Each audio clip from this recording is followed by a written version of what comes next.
Jadi sebagai pembuka pemantik diskusi buat Bung Tris juga mengomentari, kalau gitu Indra Safri lebih bagus dong dari STY Bung Tris. Karena 2022 STY gagal ke semifinal, Indra Safri sudah ke final paling tidak kali ini, dan sebelumnya dia sudah juara 2013. Jadi kalau gitu, apakah hipotesisnya Indra Safri lebih bagus dari STY? Nah, sekarang Bung Tris yang jawab. Artinya kita bicara selektif. Kalau dia kualitasnya misalnya memang di atas rata-rata pemain lokal kita, ya why not ya. Nah, yang penting dia punya kebanggaan membela merah putih, punya paspor ini, saya punya KTP ini, saya tidak ada masalah. Tetapi jangan kemudian ini menjadi budaya yang akan seterusnya berjalan. Karena sudah keenakan naturalisasi, mendapatkan pemain-pemain yang dibina oleh katakanlah klub atau federasi lain, lalu kemudian tidak melupakan sebuah hakikat pembinaan yang sesungguhnya yang saya bilang tadi, pembinaan usia dini. Ada tarik Ariel, ada oh itu dia, mantap!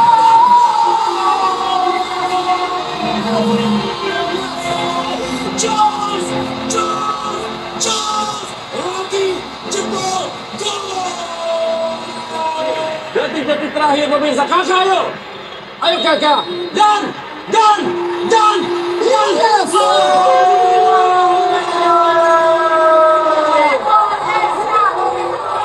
Indonesia kembali meraih gelar juara, Indonesia kembali mendapatkan gelarnya.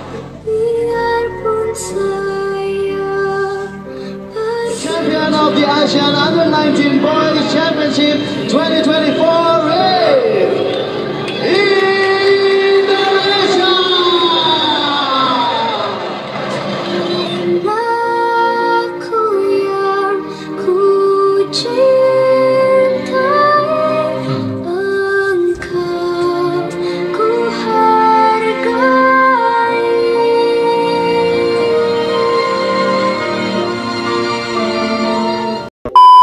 Momentum ini kita jaga bareng-bareng gitu.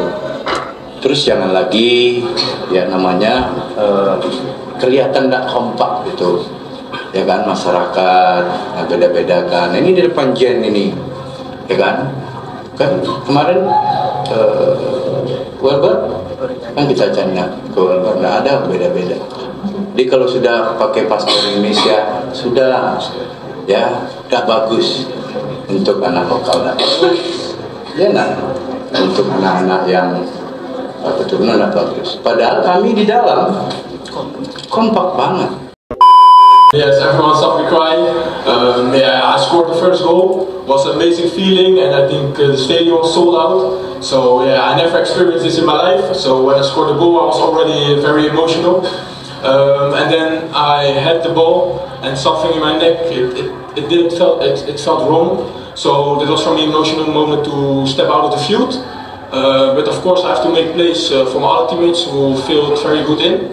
And then with my goal and the fighting spirit of the team, at my first official tournament in Indonesia, and directly be champion, yeah, it was an amazing feeling, so much emotion. So yeah, that's the reason why I cry. So my feeling is undescribable.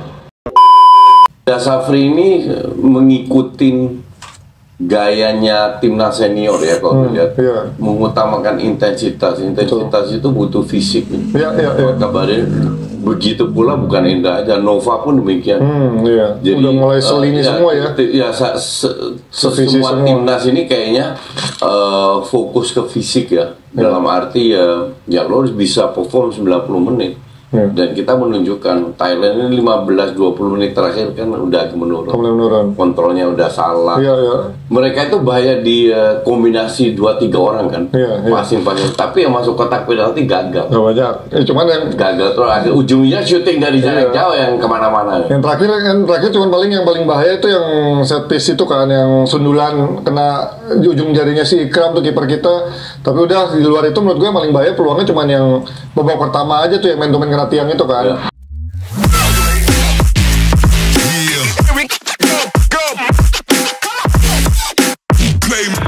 Assalamualaikum warahmatullahi wabarakatuh. Salam sepak bola Indonesia teman-teman semua. Akhirnya timnas kita U19 kembali mendapatkan Piala AFF terakhir itu tahun 2013 dan tahun 2024 kita membawa kembali Piala AFF ke negara kita Indonesia. Berarti udah 11 tahun kita menunggu untuk kembali bisa juara. Ya sedikit kredit poin emang layak juara sih. Pertama, kita memiliki keuntungan bermain sebagai tuan rumah yang betul-betul didukung di hadapan supporter sendiri puluhan ribu.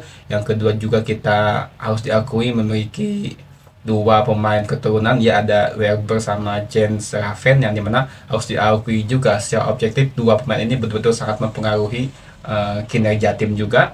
Yang ketiga juga kita U19 dilatih oleh Indra Sapri, maka sejauh ini Indra Sapri akan menjadi the special one timnas kelompok usia di ASEAN ya. Ya harus diakui baru di ASEAN, juara di ASEAN U19 tahun 2023 tahun 2013 zamannya Evan Dimas, terus juara Piala AFF U22 tahun 2000 berapa ya lupa, 2019 ya, itu sama Osvaldo Hai, Marinus Wamenak. Terus SEA Games juga tahun kemarin belum ramah juga. Yang ini yang keempat U19, jadi udah 4 gelar Indra Sapri memberikan gelar juara terhadap timnas Indonesia di kelompok usia ya, harus diakui emang layak sih. Cuma kita menyikapi mengenai beberapa video yang sudah kita tampilkan ataupun kita lihat saat tadi sama-sama, kita kembali mengusik ataupun mengomentari Bung Toel ya. Saya selalu menonton secara penuh video-video dari Spotify ya, yang Pak Yusuf itu saya selalu nonton penuh podcastnya. Kalau ada Bung Toel saya nonton penuh, dan emang Bung Toel juga kadang-kadang walaupun dalam cuplikan itu ya menganggap sedikit memancing dengan, walaupun itu bukan pernyataannya dia, tapi memancing kepada lawan narasumbernya. Kalau begitu Indra Sapri lebih bagus dong dari Sintayong. Ya sebetulnya sih pertanyaan tersebut tidak layak untuk ditanyakan sih siapa yang lebih bagus, karena saya rasa mereka berdua sama-sama ingin menampilkan yang terbaik, memberikan yang terbaik untuk bangsa kita, untuk negara kita. Ya Indra Sapri mendapatkan Piala AFF di kelompok usia ya kita syukuri, karena itu yang selalu diinginkan oleh masyarakat kita. Sintayong sejauh ini belum mampu memberikan satu trofi pun, ya ada positif lainnya juga. Jadi menurut saya ya soal prestasi itu kan tidak hanya bisa dilihat dari trofi aja. Trofi itu kan ya bonus ya untuk menyenangkan, cuma lihat progres yang dikembangkan seperti apa. Terus juga ya inilah tidak akan berhenti ya, selalu ada pro kontra dan kita tidak bisa menjudge ataupun menghakimi semua pendapat orang lain, karena itu hak untuk mengemukakan pendapat ya, menganggap di sosial media Indra Sapri lebih baik, ini lebih baik. Nah itu sih ya itu hak ya. Jadi kita ya mestinya kita sebagai supporter timnas bagaimanapun kita tetap didukung. U16 siapa pelatihnya didukung gitu. Terus di video berikutnya juga dia cuplikan gol ya. Ya saya melihat secara penuh permainan timnas U19 ketika final dan semifinal. Kredit poin emang untuk Jens Raven, itu sangat luar biasa nih pemain dia. Betul-betul memberikan ruang terhadap pemain teman diri ataupun menarik pemain lain untuk pemain lawan untuk benar-benar dapat menarik gitu. Cuma ya lagi-lagi kemenangan itu kan bukan hanya ditentukan oleh satu pemain, tapi ada kerjasama tim, ada teamwork, ada kolektif kolegial. Jadi artinya kemenangan ataupun kekalahan itu sama-sama diraih oleh satu tim, tidak hanya orang pemain-pemain tertentu. Ketika kalah ya semua bertanggung jawab, ketika menang ya semua merayakan. Sesimpel itu ya. Terus juga teman-teman semua, Indra Sapri juga tadi mengatakan bahwa gak baik kita membeda-bedakan antara pemain lokal, pemain keturunan, itu gak baik juga. Tapi ya namanya netizen kan kita nggak tahu juga ya. Jadi yang pasti ya mudah-mudahan hal-hal yang begitu ya komentar-komentar di sosial media ya terhadap pemain ya harus benar-benar gak usah dilakukan sih. Dan juga Jens Raven juga dia merasa sangat senang, dia selalu menangis ya dalam momen-momen tertentu, apalagi ketika kemarin bermain melawan di final melawan Thailand, dia menjadi penentu kemenangan lewat 1 golnya. Itu sangat emosional sekali teman-teman semua. Terima kasih teman-teman semua. kita diskusikan apa yang telah kita tadi simak dan kita lihat di video yang sudah diputar. Apakah teman-teman semua memiliki pendapat mengenai hal tersebut? Sampai jumpa di video berikutnya. Wassalamualaikum warahmatullahi wabarakatuh. Salam sepak bola Indonesia.